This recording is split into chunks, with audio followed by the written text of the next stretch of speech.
Right, guys. Hi, it's Gustavo here. We hope you're good and you're keeping well and safe. Today, we are here to give you an update on three main events, on three main issues that are popping up over the last weeks and days. One of them, and the first one, after having many queries from you, we would like to give you an update on the substantial modification of working conditions for agency crew. As you know, we started to contact the agencies. Finally, the last communication we had with the agencies, they recognized us to take ahead the negotiation, both USO and SITCPLA. So we are now waiting for the agencies to come up with a date and to come up with instructions on when and how to start the negotiations for the process, for the modification of conditions process. As soon as we have more information on this, we'll pass you on, but so far there are no news on when this is going to happen and how this is going to happen. The second subject that we would like to take and that we would like to talk about today is the subject of the agreement that was signed by SEPLA and Ryanair. SEPLA is the pilots union, as you know, and what we knew by surprise the other day was that SEPLA and Ryanair were going to sign an agreement out from the legal process that was taken ahead before, as you remember. We don't understand exactly how and why this happened.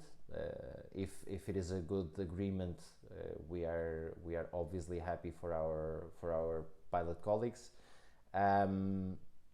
What we know so far is that this process was taken out from the legal time frame that was given to us on this. And what we know as well is that only pilots were contacted, only the pilots union was contacted.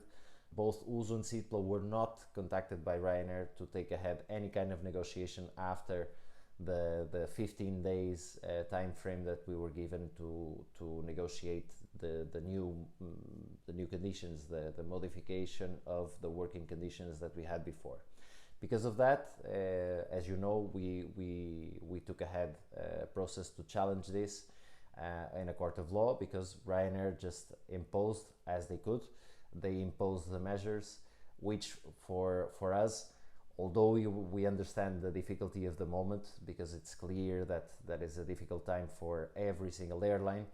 What we know is that we presented three different proposals, to which we got the same answer, which was a no, and that's it. We had our all proposals rejected, and because of that, we don't see we didn't see any kind of compromise from Ryanair to take ahead any kind of agreement, because also this was a bit of a weird process, because we presented a proposal even before the process started.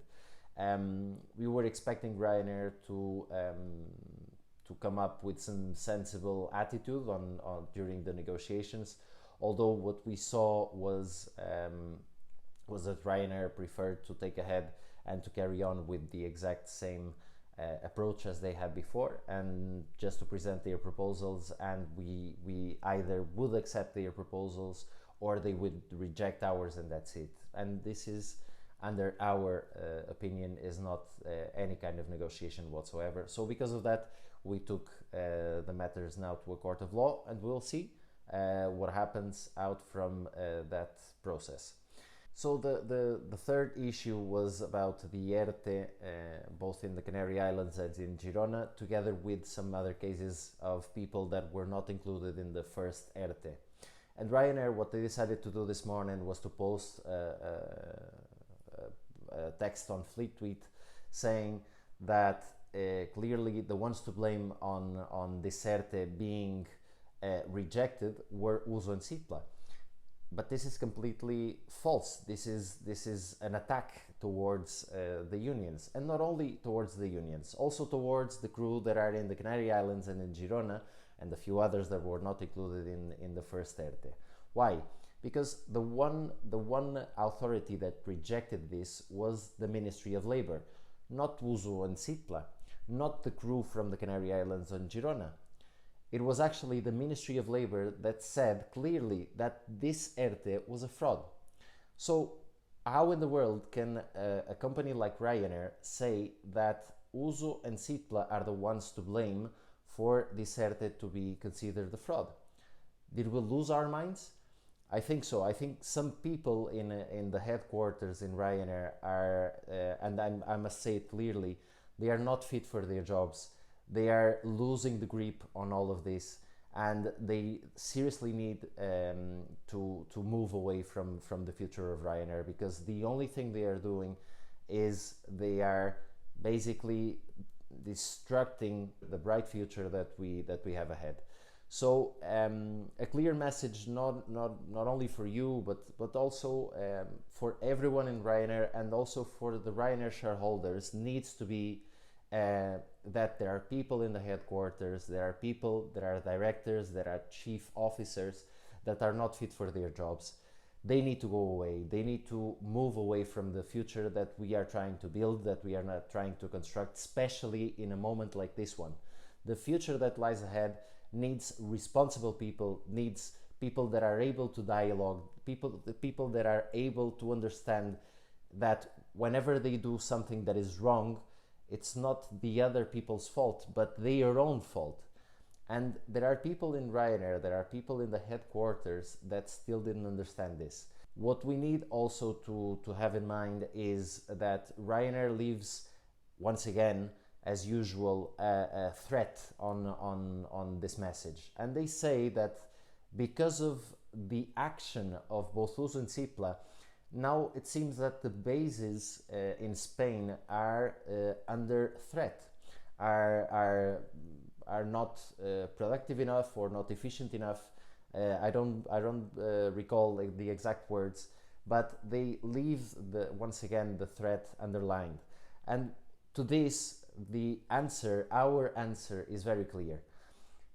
If to comply with the law makes some bases or makes an entire country inefficient or not productive enough, then you need to reconsider your business model, because it's your business model that is wrong.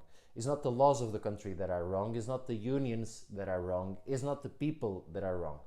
It's you and your business model that are wrong, and that need a clear update on the business model itself and on the people that are behind this business model as well. Because what we find out at this moment in time is that probably the people that are under or that are behind this business model don't know how to do things in a different manner, and that's probably wrong, and that's probably something that we don't want to have in our futures. Maybe in their futures, but not in ours, that's for sure. So after all this update, what we would like to wish is you a very good weekend, and we hope you keep well and safe, and we'll keep up and we'll come back with later on updates along the next week. Thank you very much, and we speak soon.